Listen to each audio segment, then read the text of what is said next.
55, 55 और 95 हर उम्र के अफराद के लिए यकसा मुफीद मुफाद आम्मा का आलम बरदार। ज़रूर सब्सक्राइब करें, लाइक करें, शेयर करें और बेल आइकॉन प्रेस करें। Rabbani the scholar YouTube channel बहुत ही अहसन तरीके से अपने एहसासात का इजहार कर रहे थे नूरुद्दीन नूर साहब। आइए इस ताज़ियती नशिस्त को मुनक़िद करने में जिन्होंने सबसे बड़ा रोल अदा किया है, मेरी मुराद है मंसूर अकबर साहब से। मैं इल्तिमास करता हूं कि माइक पे तशरीफ़ लाएं और अपने एहसासात का और अपने मरासिम का जिक्र करें।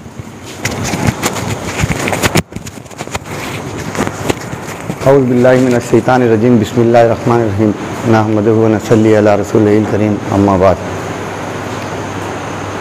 मेरी थकन के हवाले बदलती रहती है, मुसाफिरत मेरी छाले बदलते रहती है। ज़िंदगी मैं तुझे कब तक बचा के रखूँगा, मौत रोज़ निवाले बदलते रहती है। आए अशाक गए वादे फ़रदा लेकर, ढूंढ अब इनको चरागे रुखे ज़ैबा लेकर। दोस्तों, गुज़िश्ता 2 रोज़ कबल रात 1 बजे जब ये रूह फरसा खबर आई कि शेख हमीद साहब का विसाल हो गया, तो मैंने देखा कि सोशल मीडिया पर और बिलखुसूस अदबी हलकों में बहुत रंज गम का माहौल रहा। हर पोस्टों के नीचे लोग ताज़ियती कलमात लिखते थे। हम लोगों ने न्यूज़ लगाई। न्यूज़ लगाने के वक्त हम लोगों की कोशिश ये होती कि हेडिंग में, टाइटल में, उन्वान में कोई ऐसा दिलचस्प या चार्मिंग वाला जुमला लिख दिया जाए जिससे वो खबर की डीप में जाके उसको लिंक ओपन करके लोग पढ़े। मैंने खबर में जुमला लिखा कि मशहूर ड्रामाटिस्ट शेख अब्दुल हमीद का इंतकाल, 10 रोज़ के बाद होने वाला था उनकी किताब का इजरा। इस जुमले को पढ़कर शहरियान ने उस खबर को जब देखा तो उसके 36,000 व्यूज़ आज तक आए। और जो लोग हमीद शेख साहब को नहीं जानते थे, फ़ोन करके उनके ताल्लुक़ से पूछा गया। मैं बात को बहुत तवालत नहीं देना चाहता। गुज़िश्ता 3 साढ़े 3 दहाई कबल जब शेख हमीद साहब 40 गाँव और मुंबई से मालेगाँव आए तो मैं उन्हें गैर सनती शख्स समझता था और मालेगाँव के लिए उनको मेशवर नहीं मानता था। मैं नहीं समझता था कि यार इतना वज़ादार, इतना वजी शख्स मालेगाँव में रह सकता है। मेरे उनके ना उस्ताद और शागिर्द का रिश्ता रहा, ना मैं ड्रामों में मुंसलिक रहा, ना मैं कभी उनके ड्रामों के साथ रहा। मेरा उनका एक समाजी रिश्ता था। अखबार के साफ़ी होने की वजह से समाज में हर तरफ रेंगना पड़ता है। शेख हमीद साहब को मैं जब भी देखता तो मुझको बहुत अजियत होती थी।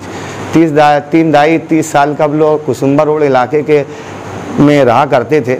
मैं उस वक्त उनको देखता था, एक साइकिल के ज़रिए वो सरकारी दरबारी काम करके अपनी कफ़ालत किया करते थे। उनकी साइकिल को देखकर हम लोग बोलते थे कि यार पितरा साहब की साइकिल थी और एक साइकिल आपकी।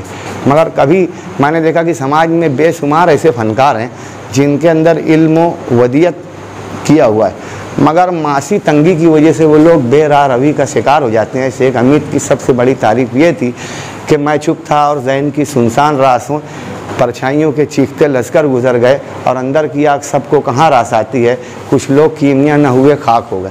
वो खाक हो गए मगर अपने आप को उन्होंने कभी बेराह रव नहीं किया। उनकी अखलाकियात, उनकी जमालियात, उनका हुस्न सलूक, उनकी मिलनसारी, उनकी ज़बान, उनका तलफ़ुज़, उनका अदब से लगाव।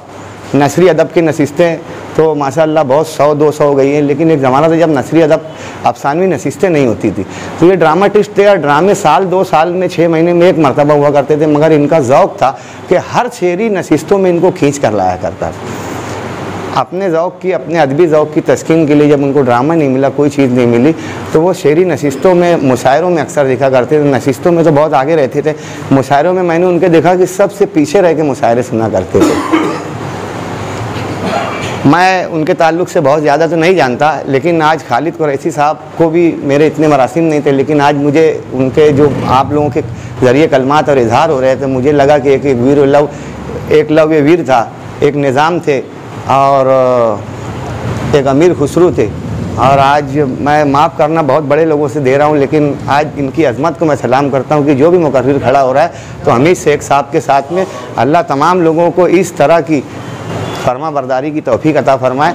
गुज़िस्ता रोज़ शाहिद रेशम वाला मेरे दोस्त उस इलाके के कारपोरेटर नईम सलीम जानते हैं, मेरी बात हुई तो मैंने उनसे जिक्र किया कि मुल्ला के होटल के पास से जो रास्ता गौसिया मस्जिद की तरफ जाता है उस रास्ते को ड्रामाटिस्ट शेख अब्दुल हमीद रोड का नाम दिया जाए। शाहिद रेशम वाले ने इस बात का यकीन दिलाया कि आप लोग उस इलाके के कागजात लाइए, हम लोग उसके लिए कोशिश करेंगे। दोस्तों, हमीद शेख साहब की जो किताब का इजरा होने वाला था, अब तो ये मुनासिब वक्त नहीं है कि इसको कुछ अरसे के बाद कीजिए और इस एहतमाम के साथ कीजिए कि शेख हमीद साहब आने वाली नस्लों तक ज़िंदा रहे। उनकी तहरीरों के वसीले से मैं चाहता हूँ कि अल्लाह रब्बे करीम उनकी मग़फ़िरत फरमाए। बवसीला सरचश्मा जूद व सफ़ा साफ़ा रोज़ जज़ा हज़रत मोहम्मद मुस्तफ़ा सल्लल्लाहु अलैहि वसल्लम। मंसूर अकबर साहब ने अपने ताज़ियती कलमात यहाँ पर पेश किए और जैसा कि उन्होंने एहसास ज़ाहिर किया कि इस किताब को मंदर आम पर थोड़ा रुक कर लाया जाए। बहरहाल मुंतज़मीन उसको बेहतर तौर से जानते हैं कि उसे कब इजरा किया जाए और उसको कब मंदर आम पर लाया जाए। यहाँ पर मैं एक बात का जिक्र करता चलूँ कि लोग शिद्दत से मुंतज़िर हैं कि हमीद शेख साहब की जो तहरीरी काविशात हैं उसे हम पढ़ें। जैसा लोग उनको जाना करते थे, जानते थे, उनकी ज़िंदगी में उन्होंने खूब जाना, लेकिन अब जो नहीं जानते हैं वो शिद्दत से मुतमन्नी है कि कौन हमीद शेख साहब थे ड्रामेटिस्ट। तो मुझे अल्हम्दुलिल्लाह, जैसा कि नूरुद्दीन नूर सर ने यहाँ पर जिक्र किया कि कनाडा से उनको वो कॉल आ रहे थे और बुलाया जा रहा था ड्रामा खेलने के लिए। मुझे लंदन से फ़ोन आया कि लंदन में मौलाना नियाज़ मालिक साहब जो वहाँ पर मौजूद हैं, मालेगांव के सरकर्दा शख्सियात वहाँ पर मौजूद हैं। तो लंदन में जो रेडियो की जो नशरियात चलती हैं, तो उन नशरियात में जो है मालेगांव के अदब को भी पेश किया जाता है। काफ़ी कुछ किताबें उन हजरात ने ले कर गई हैं और ये इन किताबों का डिमांड भी मुझ तक आया है कि जो किताबों का भी इजरा हो रहा है तो आप जल्द अज जल्द, एक शख्स जो है वो लंदन के लिए निकलने वाले हैं अगले माह, तो उनके ज़रिए से जो है हम बाकायदा किताब जो है उन तक पहुंचाएंगे। आइए इस मौके पर मैं चाहूँगा कि खातून एजुकेशन सोसाइटी के रूए रवां मोहतरम रिजवान अब्दुल मुतल्लिब शेख साहब यहाँ पर हमारी इस मजलिस में मौजूद हैं।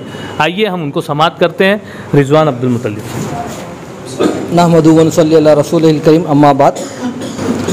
ये भी क्या तुरफा तमाशा है कि ये अदब से ताल्लुक़ रखने वाले हमारे हमीद शेख साहब की ताज़ियती नशिस्त में मैं बेअदब आदमी आप लोगों के सामने खड़ा हूँ। मेरी ताज़ियत मसनूना हमीद शेख साहब की फ़ैमिली के मेम्बरान हैं, नवीद और उनके भाई और उनके ख़ानदान के जो लोग हैं उनके लिए खातून एजुकेशन सोसाइटी की जानिब से और मेरी जानिब से उनको ताज़ियत मसनूना पेश करते हैं। और जो अदब का जो ड्रामे की जो सिन्फ है, इसके में जो खिला पैदा हो गया है, वो जो अभी हमारे आसिफ भाई ने यहाँ पर जो 2 ड्रामा ग्रुप की जो बात की, मैं समझता हूँ आप लोगों के ऊपर ज़्यादा जवाबदारी है ये फ़न को और आगे ले जाने की, जिस फ़न में हमारे हमीद शेख साहब माहिर थे। वो काम अब आप लोगों को भी आगे बढ़ाना चाहिए। खातून एजुकेशन सोसाइटी के हवाले से अगर मैं बात करूँ तो आज जो आप लोगों को नज़र आता है कि एक बड़ा अदारा है या कैंपस है, किसी ज़माने में जब हम हमारे स्ट्रगल के दौर में थे, शुरुआती दिनों में 90s की बात है, 95, 90s, 98 की बात है, हमारे वालिद मुतल्लिब सर खातून एजुकेशन सोसाइटी के लिए फ़ंड रेज़ करने के लिए कोशिश कर रहे थे। उस वक्त हमीद शेख साहब का बहुत मतलब फ़ंड रेज़ करने के आइडियाज़ में काफ़ी उनका भी ताउन रहा। आसिफ भाई को शायद याद होगा, खातून सोसाइटी ने मालेगांव स्कूल में एक ड्रामा कंपटीशन भी मुनक़िद किया था। उससे कुछ टिकट वगैरह की फ़रोख्त से कुछ नॉमिनल एक आमदनी हुई थी, मगर उस वक्त तो वो बहुत बड़ी चीज़ थी हम लोगों के लिए। इस तरीके से खातून एजुकेशन के सफ़र में भी हमीद शेख साहब का ताउन है और उनके फ़र्जंद नवीद सर तो हमारे यहाँ पर कैंपस डायरेक्टर के तौर पे काम कर ही रहे हैं। मैं ज़्यादा आप लोगों का वक्त नहीं लूँगा, मैं पहले ही बोल दिया हूँ कि मैं अदब के लिए अदब से मुंसलिक नहीं हूँ, मैं कोई शायर या अदीब नहीं हूँ। मैं बहुत एक आप लोगों की मतलब बहुत अच्छी तरीके से रोशनी इसमें नहीं डाल सकता। बहरहाल अल्लाह ताला से दुआगो हूँ कि अल्लाह ताला मरहूम की मगफिरत फरमाए, जन्नतुल फिरदौस में आला मकाम अता फरमाए और पसमानदान को सब्र जमील अता फरमाए। व आखिर दावाना अनिल हम्दुलिल्लाहि रब्बिल आलमीन। रब्बानी दी स्कॉलर यूट्यूब चैनल इल्मी, अदबी, दीनी, मिल्ली, समाजी, सकाफ़ती, तहजीबी, फ़लाही, तिब्बी, फ़न्नी, माशी, तिजारती, माशरती, इंतज़ामी, इनकलाबी, तहरीकी, तहक़ीक़ी, तकनीकी, तफ्तीशी, तामीरी, तालीमी व मालूमाती यूट्यूब चैनल ज़रूर सब्सक्राइब करें, लाइक करें, शेयर करें और बेल आइकॉन प्रेस करें। रब्बानी दी स्कॉलर यूट्यूब चैनल।